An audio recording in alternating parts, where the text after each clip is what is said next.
Entonces la gente pensaba que Dios había creado la tierra y todas sus criaturas. Cada una tenía su propósito en un mundo ordenado y presidido por nuestro Creador, que premia las buenas acciones y castiga las malas.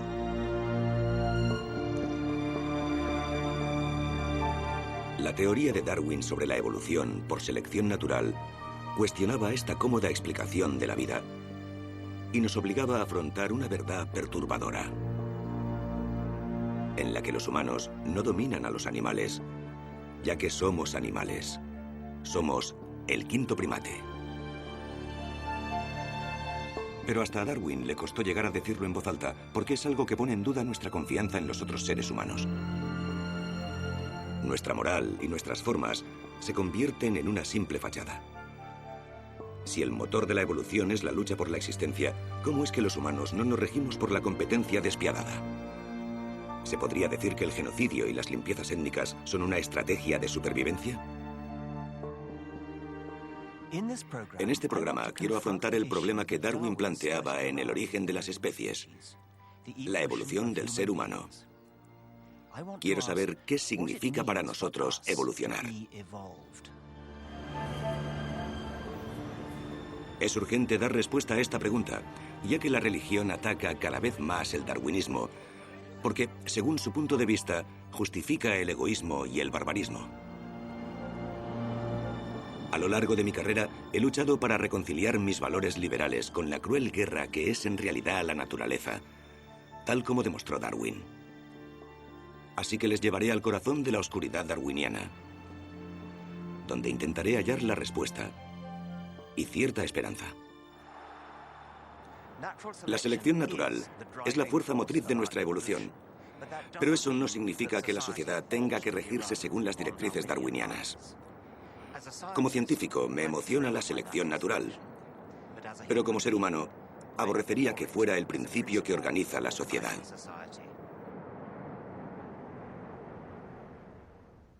El genio de Darwin. Las claves del evolucionismo. El quinto primate.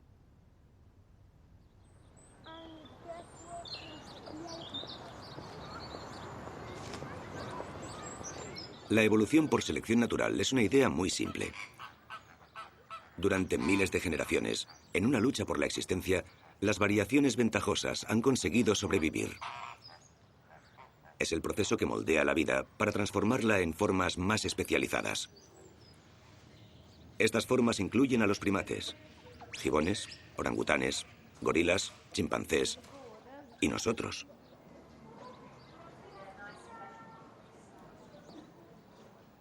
Aquí, en el Zoo de Londres, en 1830, llegaron los primeros monos, escandalizando a nuestra educada sociedad.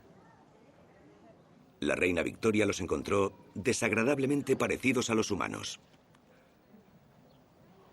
Pero impactaron positivamente a otro visitante, el joven Charles Darwin, que veía reflejada en sus ojos, al otro lado de la jaula, una verdad incuestionable. La similitud de sus manos y la humanidad que transmitía su mirada fueron para Darwin otra prueba que demostraba su teoría de la evolución. Toda la vida está relacionada. Y se dio cuenta de que los primates africanos eran nuestros primos más cercanos en cuanto a evolución.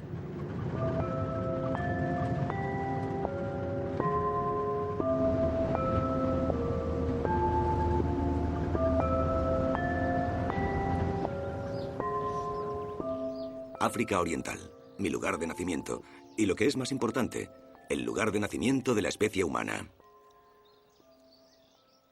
Hace entre 5 y 6 millones de años, aquí vivía un primate que tuvo 2 descendientes. Uno de esos descendientes estaba destinado a convertirse en el ser humano, y el otro estaba destinado a convertirse en el chimpancé. Si me pusiera aquí de pie, sujetando la mano de mi madre, y ella sujetara la de la suya, y así sucesivamente hasta llegar al ancestro de todos los chimpancés y de todos los humanos, ¿qué longitud tendría esa cola de gente? La respuesta es 500 kilómetros.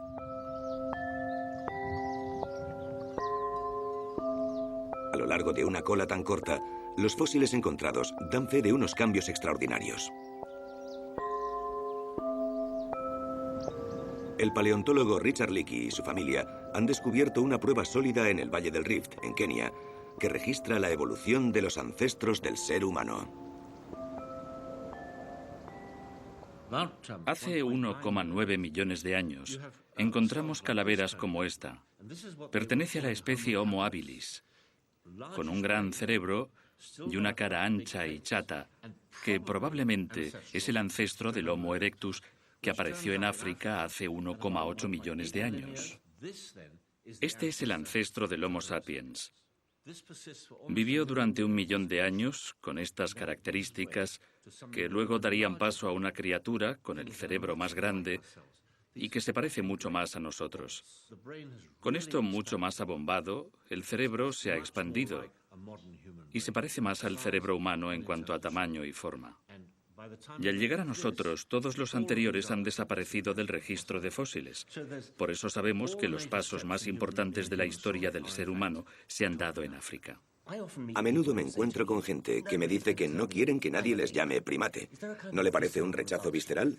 ¿Se ha encontrado alguna vez con lo mismo? Sí, claro que sí. Aunque es un error porque, como sabe, somos el quinto primate y jamás hemos dejado de serlo, aunque hagamos las cosas de forma distinta. De vez en cuando me gusta ir a las exhibiciones de monos en alguno de los zoos más grandes para ver a la gente observando a los grupos de chimpancés, porque si te fijas en sus expresiones, puedes ver que no se sienten monos como ellos, pero que ven claramente que hay muchas similitudes entre ellos y el que está al otro lado de la jaula. Estamos más cerca de los chimpancés africanos, que un caballo de un burro. Los caballos y los burros pueden reproducirse. Vaya, diría la gente. ¿Quieres decir? Exacto.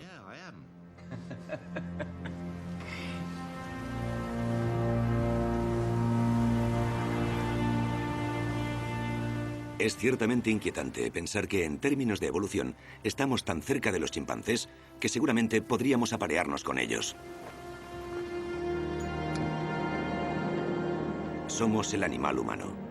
Erguidos, con el cerebro grande, primos primates que han evolucionado lo suficiente para ser conscientes de que existe una competición.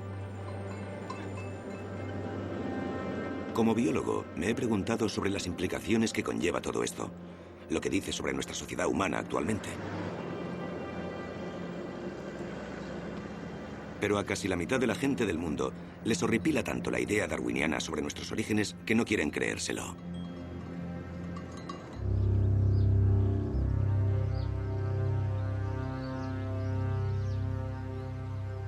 Estoy explorando el lado oscuro del darwinismo. Quiero enfrentarme a lo que significa para nosotros haber evolucionado dentro de la brutal lucha de la naturaleza.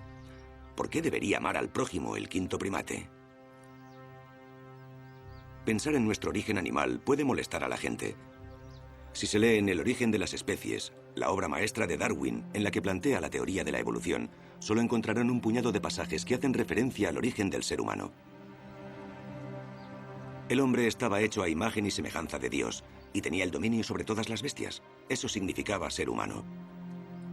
Por eso, empezar a debatir sobre la evolución humana era muy arriesgado.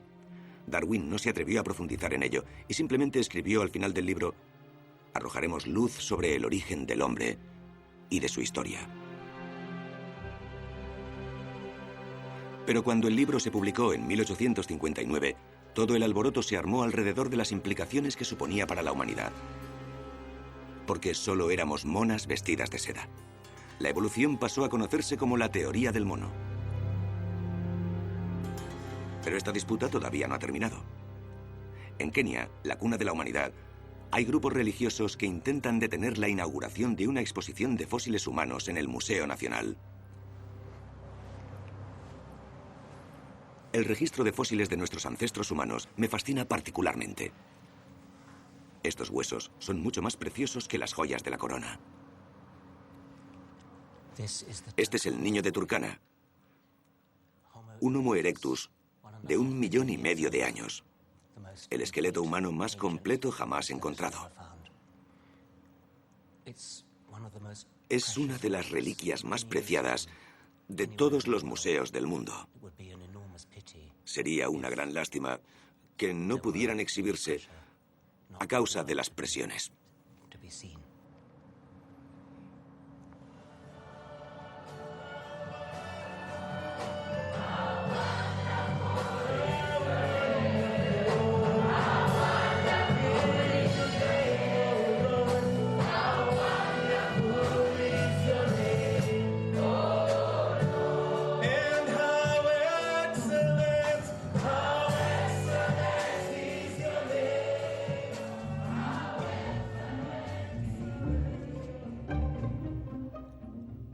El movimiento evangélico de Kenia ha iniciado una campaña para ocultar los huesos.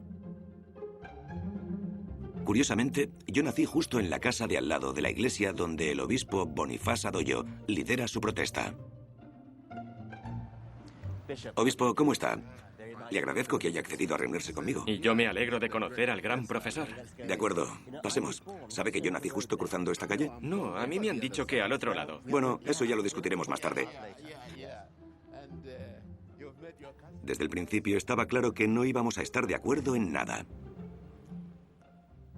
Yo soy un primate. ¿Y usted, obispo? No, yo seguro que no. Yo soy especial. Me hicieron a imagen y semejanza de Dios.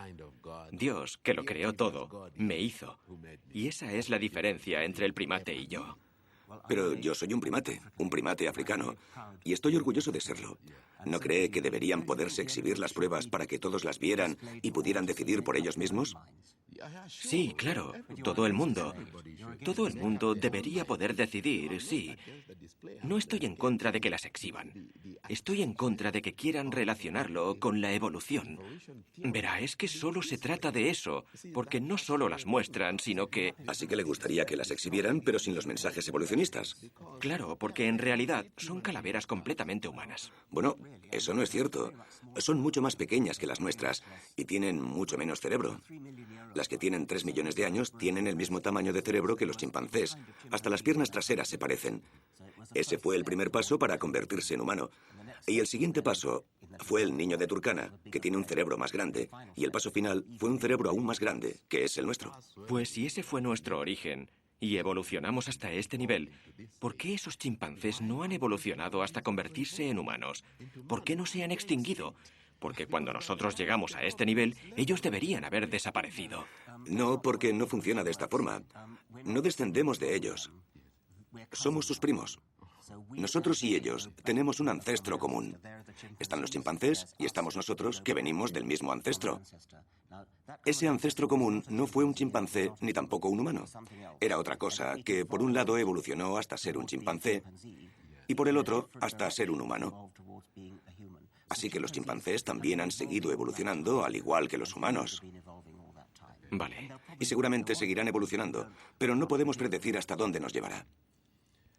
En nuestra discusión salió un punto muy importante sobre la evolución. Entonces, ¿cuál es el objetivo de la evolución? ¿Su objetivo final es tener cabezas más grandes o...? No persigue ningún objetivo. ¿No lo persigue? Simplemente ocurre. Eso no responde a mi pregunta. ¿A dónde nos dirigimos? ¿Dónde podríamos decir que está el límite de la evolución? Verá, es que no tiene ningún objetivo. Ese es un error típico a la hora de comprender la evolución. Nunca ha perseguido un objetivo. Simplemente cambiamos.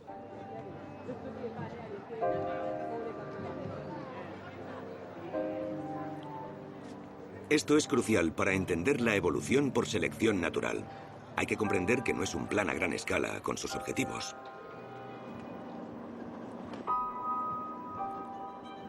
Es un duro proceso sin directrices, que simplemente favorece a aquellos que tienen más éxito a la hora de traspasar sus genes. No tiene ni moral ni propósito. Y los humanos solo somos uno de sus productos.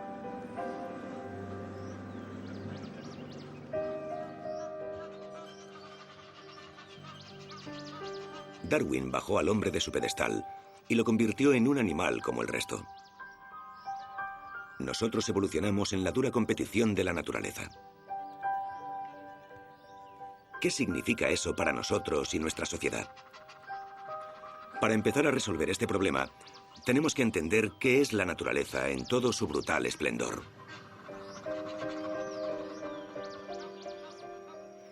Parece la naturaleza en armonía, ¿no? Pero Darwin se dio cuenta de que incluso aquí se estaba llevando a cabo una lucha. Todos los participantes luchan por su propio beneficio, y como están rodeados de otros que quieren lo mismo, suelen explotarse unos a otros. En un bosque sombrío, todas las plantas luchan para conseguir luz. Los árboles grandes se ganan su sitio legítimamente, creciendo hasta la luz. Pero esta higuera estranguladora está haciendo algo muy cruel. Surgió de la copa del árbol, seguramente gracias a que un mono dejó caer una fruta, y luego llevó las raíces hasta el suelo para conseguir nutrientes de la tierra. Entonces todas estas raíces proliferaron alrededor del árbol original y lo estranguló. En algún momento, el árbol original morirá y la higuera seguirá en pie, habiéndole usurpado su lugar bajo el sol.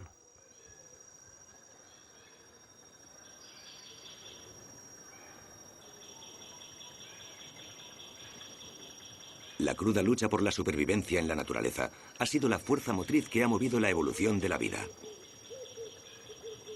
Y aquí es donde empieza mi lucha con las consecuencias del darwinismo. Los que atacan el darwinismo afirman que es una teoría cruda y sin objetivo que ha desatado lo peor de la naturaleza humana. Si la naturaleza es una lucha cruel, y es en la naturaleza donde hemos evolucionado, entonces ese es el modelo para la sociedad humana, cada uno por su lado. Bueno, pensemos una cosa. Hay un área de las relaciones humanas en la que la mentalidad del pez grande se come al chico resulta de lo más natural. Los negocios.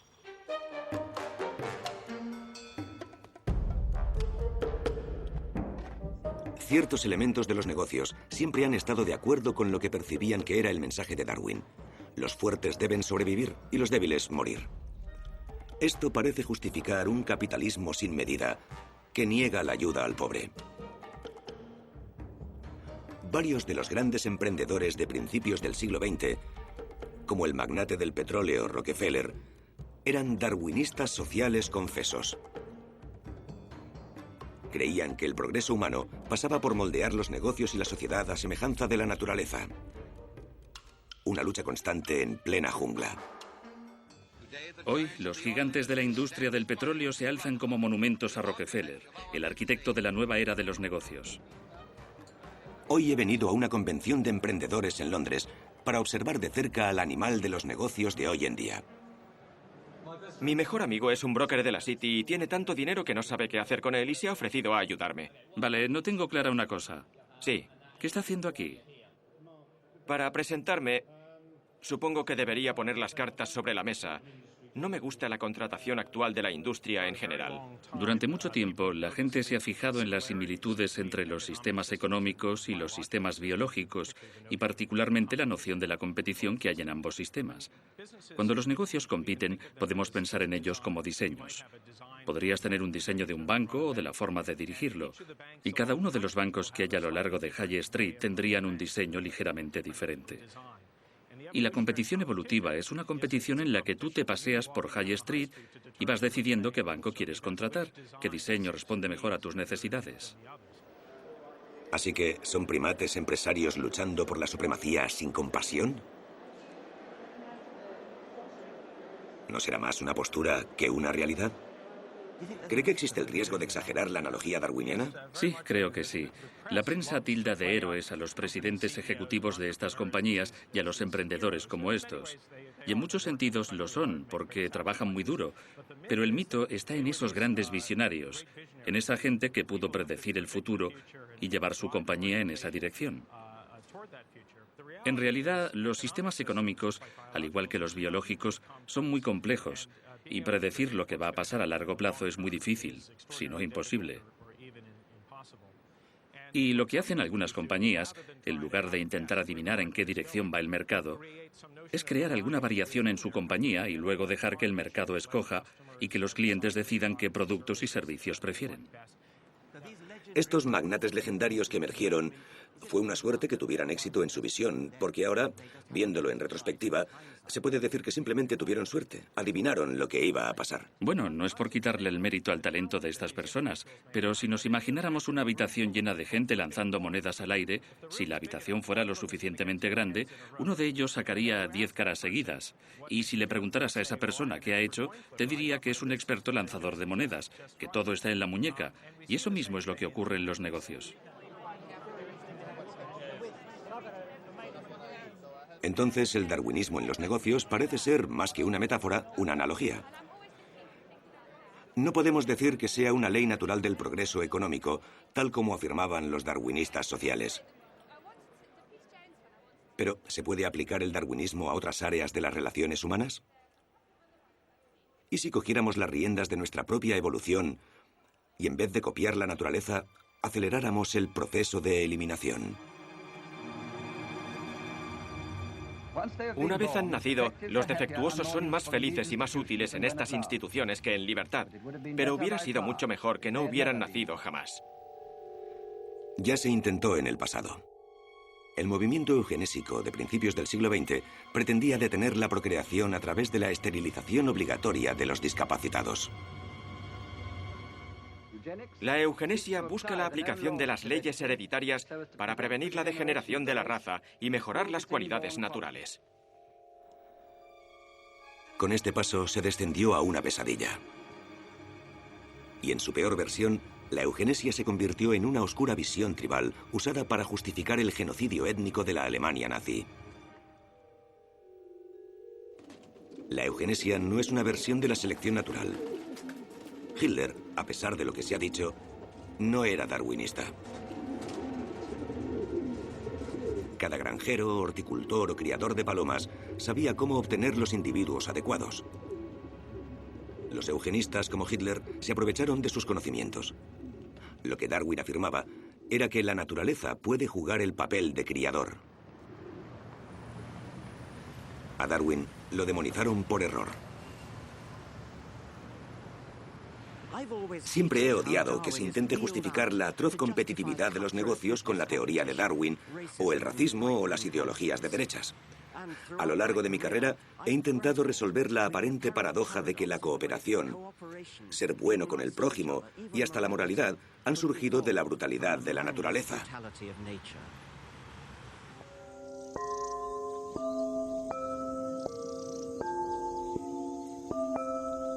Charles Darwin argumentó en El origen de las especies que el motor de la evolución de la vida en la Tierra era la brutal lucha por la existencia.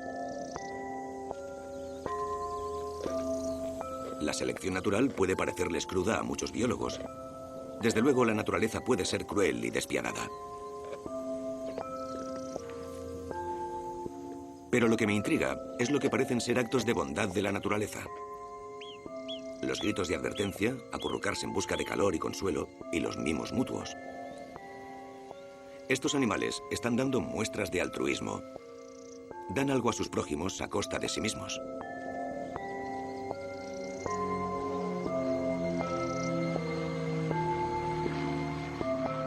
La cuestión que he querido resolver como biólogo es ¿por qué? La respuesta tiene que ver con el cerebro. El altruismo, como cualquier otro comportamiento, ha evolucionado a lo largo del tiempo, al mismo tiempo que el cerebro. Por eso ahora quiero hablar con alguien que sabe de nuestra evolucionada psicología. Steve, hola, encantado de conocerte. Hola, bienvenido. Cuando enseñamos la evolución, solemos enfocarla en la anatomía.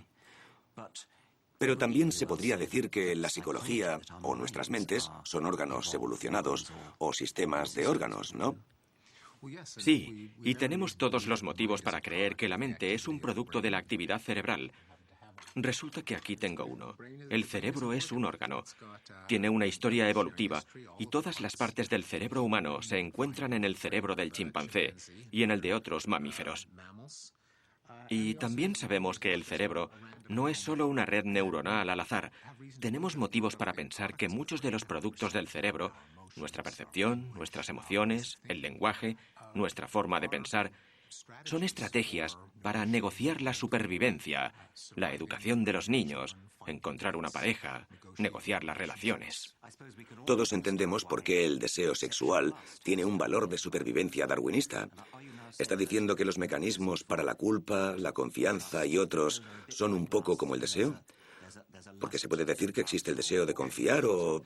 Sí, hay gente que no tiene problemas para aceptar las explicaciones darwinianas sobre las emociones provocadas por el mundo físico, como el miedo a las alturas, las serpientes, las arañas y la oscuridad o el agua, o la repugnancia que se siente al ver secreciones corporales que contienen parásitos o la carne podrida, etc.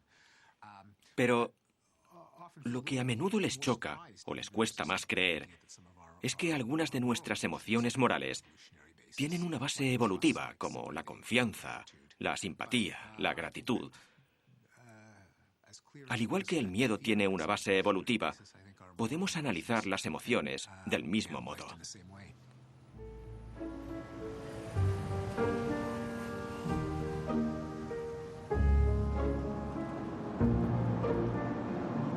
Steve Pinker tiene razón, y tenemos una moralidad evolucionada. Pero también entiendo por qué hay cierta resistencia a esta idea. ¿Por qué iban a heredarse en la lucha natural por la existencia aquellos genes de las partes del cerebro que implican dar a pesar del coste? Darwin definió esto como selección sexual. Se dio cuenta de que la evolución no trataba solo de qué animal sobrevivía, sino de aquellos individuos que conseguían ganarse los favores del sexo opuesto.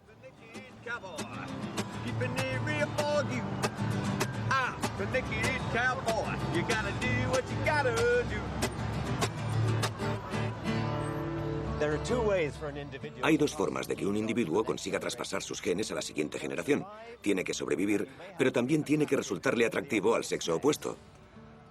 Un pavo real es un anuncio andante. La cola del pavo real, con sus manchas en forma de ojo, es como un cartel de luces de neón.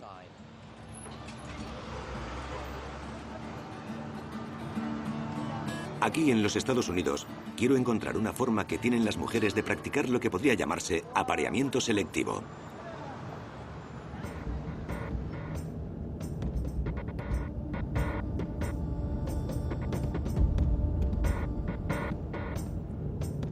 Voy a conocer a unas mujeres solteras que escogen los atributos con los que quieren aparearse y que esperan poder traspasar a sus hijos.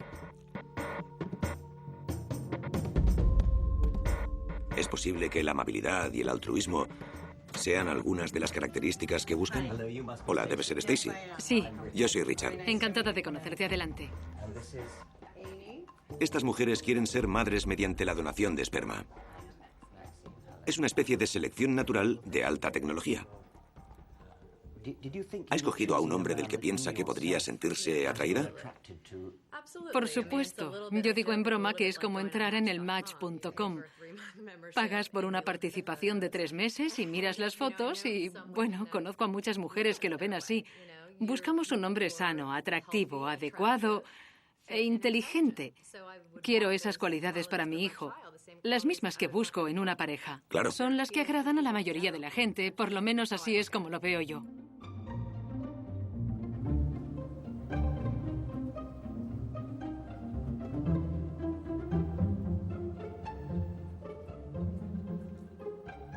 Para las parejas potenciales de las mujeres, parejas que jamás conocerán, el proceso empieza aquí. Aquí es donde están las habitaciones de los donantes, donde pueden hacer sus cosas. Con las fotos adecuadas en la pared.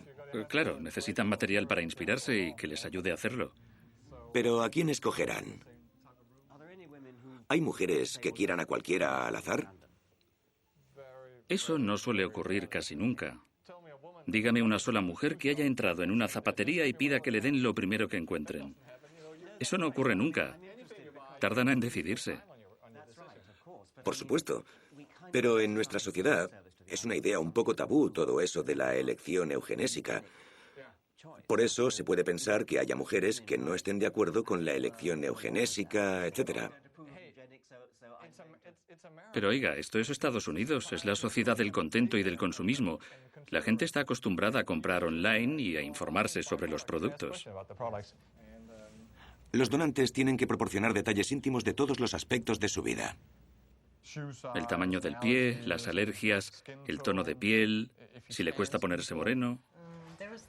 Aquí hay uno interesante. 2 metros, ojos color miel, pelo castaño. ¿Su raza de perro favorita? Si le gusta James Bond. Si le gusta el Aston Martin y la música jazz.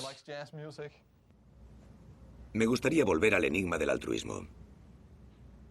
¿Es posible que entre las cualidades que buscan las mujeres en un donante de esperma esté la amabilidad, la dulzura?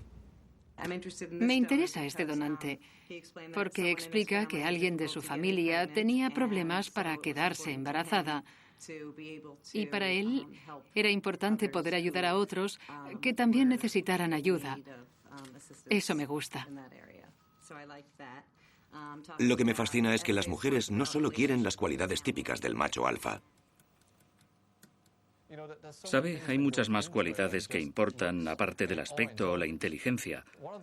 Uno de los donantes más populares es el típico buen tío. Pero... No sé cómo explicarlo de una manera más formal, pero es un buen tío. Sí. No es el más listo ni el más guapo, pero... Pero ¿cómo saben ellas que es un buen tío? ¿Por el informe? Porque ha escrito un perfil muy bueno y muy extendido sobre sí mismo. Yo no conozco al tipo, pero en su perfil se ve que es un buen chico.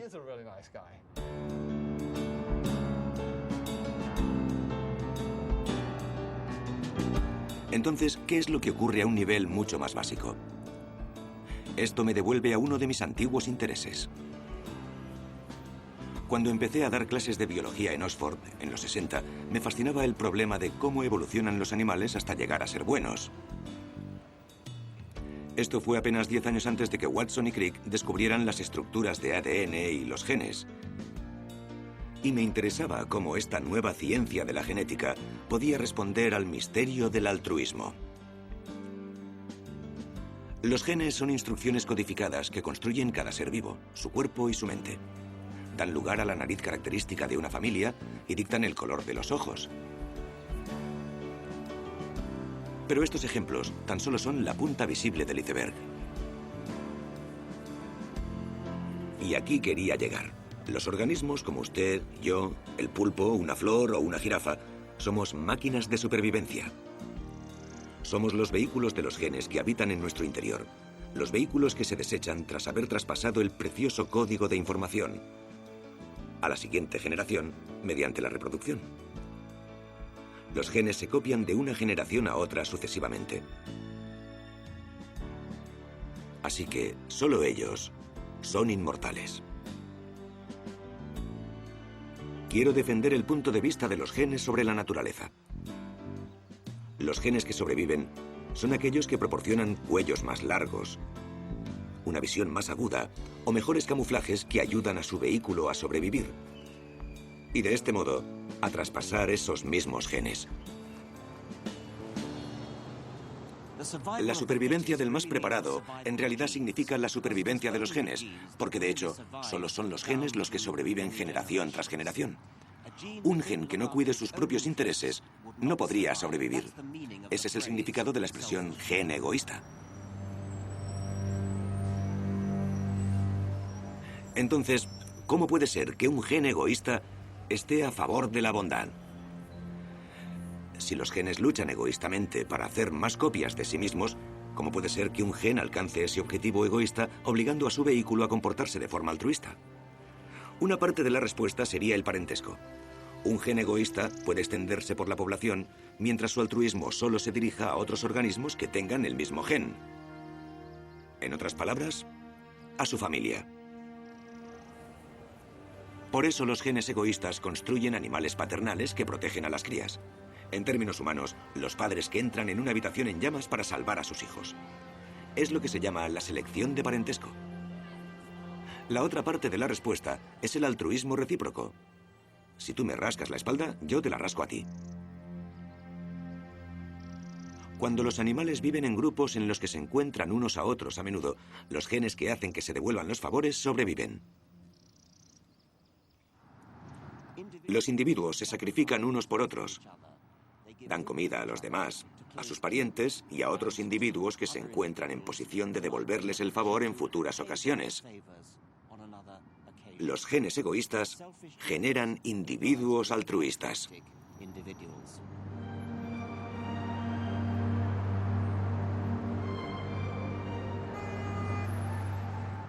En los 70 escribí un libro llamado El gen egoísta, en el que plasmaba estas ideas. La idea de que el altruismo se basa en un juego por la supervivencia de los genes levantó ampollas, pero ahora está muy aceptado entre los biólogos. Aunque aquí no se acaba la historia, me di cuenta de que en realidad pasa algo raro con los humanos. ¿Las personas no son más amables de lo que se esperaría según la teoría del gen egoísta? Donamos a la beneficencia, damos sangre, lloramos por las desgracias ajenas. Quiero averiguar por qué.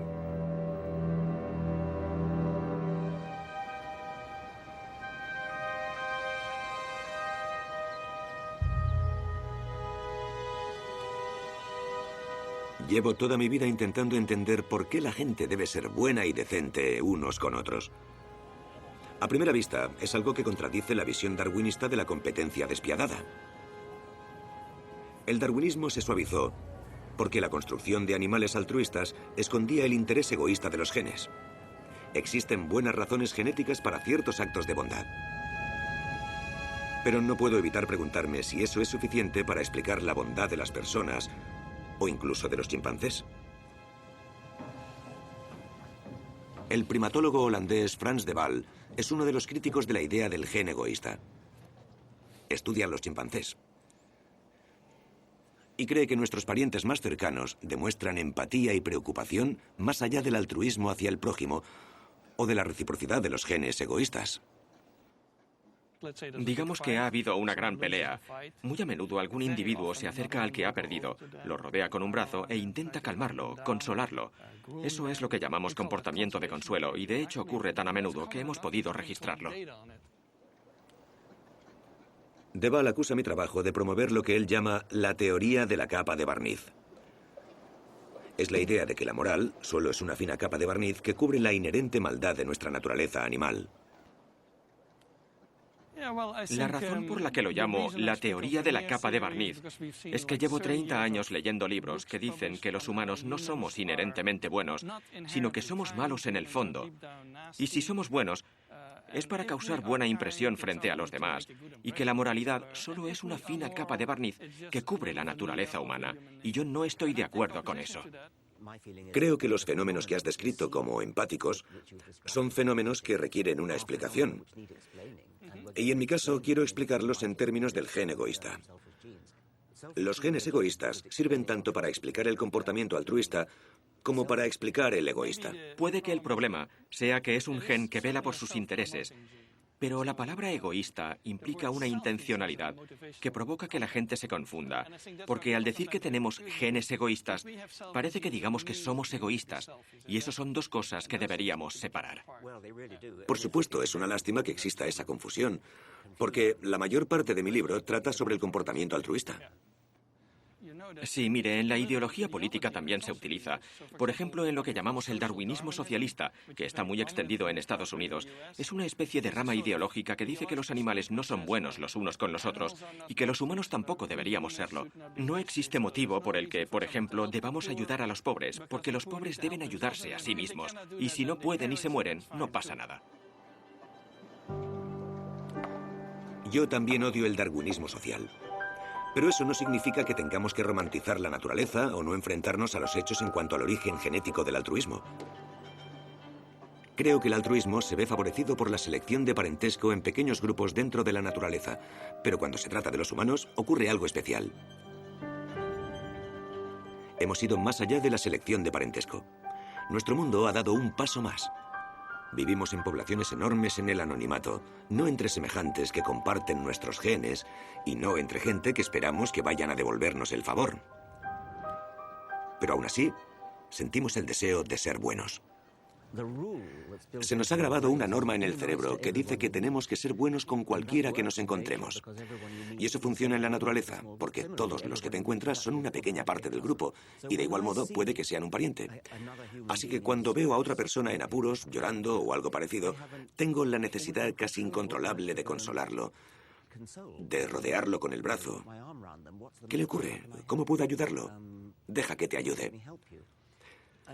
Y esta fuerte necesidad, como darwiniano, creo que tiene su origen en el pasado, cuando vivíamos en pequeños grupos como este, pequeñas manadas en las que era probable que estuviéramos rodeados de parientes o de individuos que podían devolvernos el favor. Pero ya no somos esa persona que llora, sino que es un completo extraño y nunca nos devolverá el favor. Pero aún así, seguimos sintiendo la necesidad de ayudar.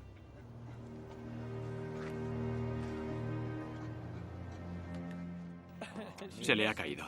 Pero antes lo ha cogido. Pero tengo otro. Tome. Fantástico.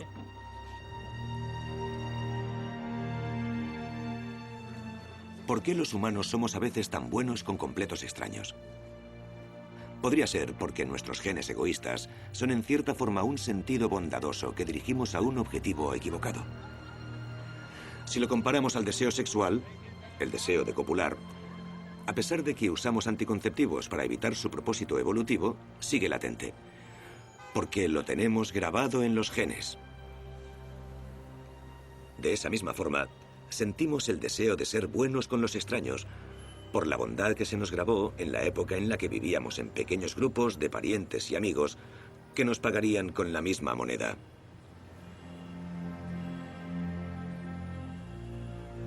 Este, para mí, es el antídoto a la oscuridad que algunos ven en la herencia darwiniana. Pero aún hay más. Lo bueno de ser personas conscientes es que podemos ir más allá de nuestros orígenes. El altruismo de nuestros genes egoístas es prueba de que podemos separarnos de la maldad de la naturaleza y vivir según nuestros propios valores.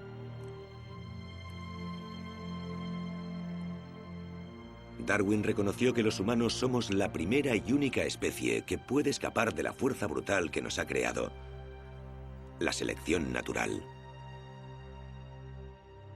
El hombre civilizado hace lo posible para controlar el proceso de eliminación. Construimos hogares para los discapacitados y para los enfermos. Instituimos leyes para ayudar a los pobres y tenemos médicos que hacen todo lo posible por salvarle la vida a cualquiera hasta el último momento.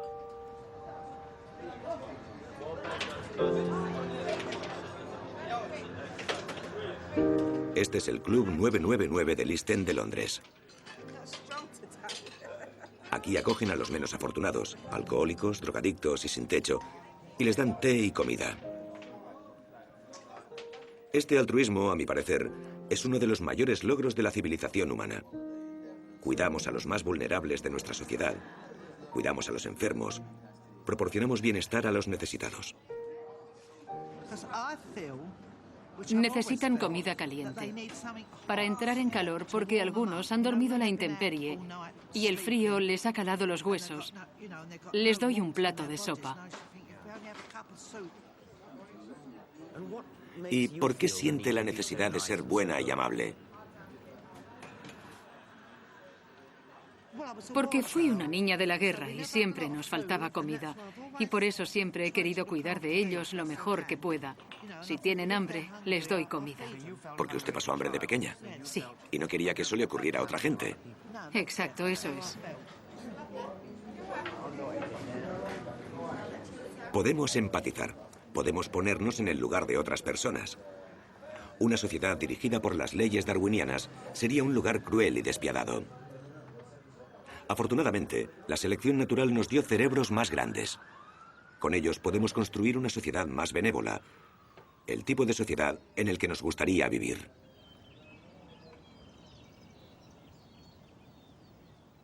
La evolución no persigue un propósito. No existe la bondad, no tiene planes de futuro. Algunos la encuentran terrible, pero existe una mejor forma de verla. Tan solo nuestra especie ha evolucionado hasta el punto en el que podemos entender los genes egoístas que nos han moldeado. No son modelos de comportamiento, sino lo contrario. Como somos conscientes de que existen esas fuerzas, podemos intentar domarlas mediante la bondad, la moralidad, la medicina moderna, la caridad, incluso pagando nuestros impuestos. Podemos derrocar la tiranía de la selección natural. Nuestros cerebros evolucionados nos han dado el poder de rebelarnos contra los genes egoístas.